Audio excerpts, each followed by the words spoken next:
Monica Frassoni is a former European Member of Parliament. She's also the co-president of the European Green Party, and she joins us now live from Milan. Monica, thanks for joining us.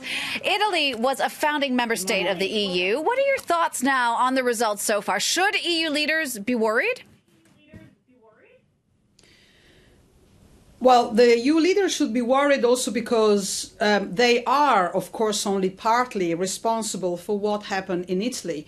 I think that two main issues, the lack of solidarity shown both during the financial crisis towards Greece and in general, the line that the strongest win was very, very heavy on what the Italians thought about Europe. But of course, also this idea that Italy has been left alone in the migration crisis. Of course, this is not completely true because we know very well that Germany took over many more migrants than Italy did. But I think that the idea that the European Union is not protecting, is not dealing with these issues, and is leaving everybody alone had a very, very major impact in the results.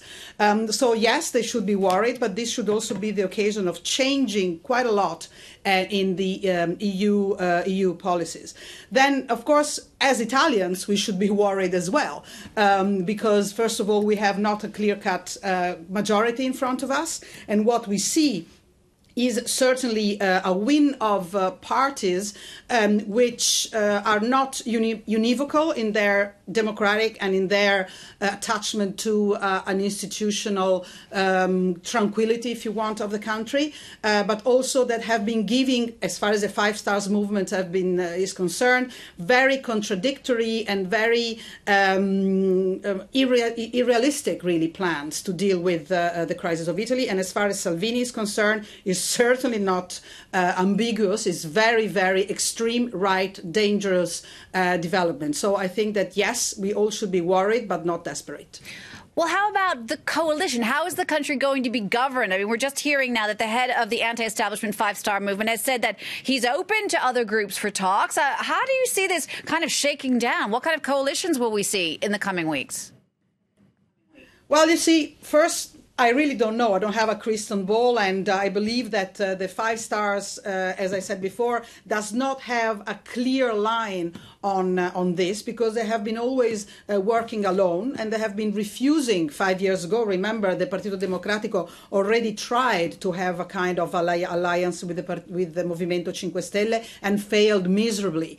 But today there is a difference. The Movimento 5 Stelle wants to be in government. Luigi Di Maio wants to be a part of the solution, and what we have to determine is which side will he go. I see today, the day after the election, so when not all results are in, very difficult that there is an option that does not include the Movimento 5 Stelle in government.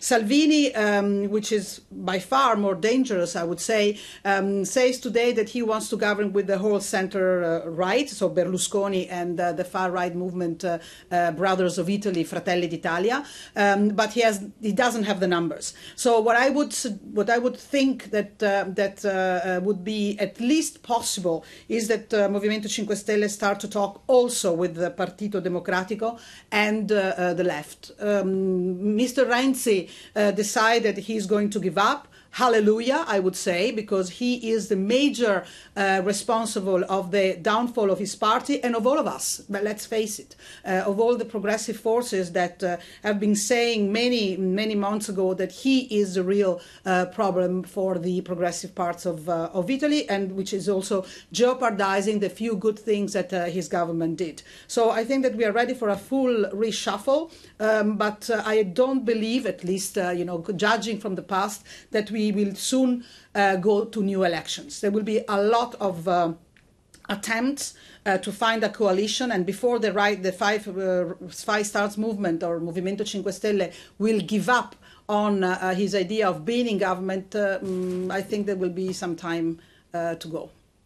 Monica, perhaps the Italian politician most of our international viewers are most familiar with is Silvio Berlusconi, who had a bit of a resurgence, again, something perhaps many people thought would never be possible in this election.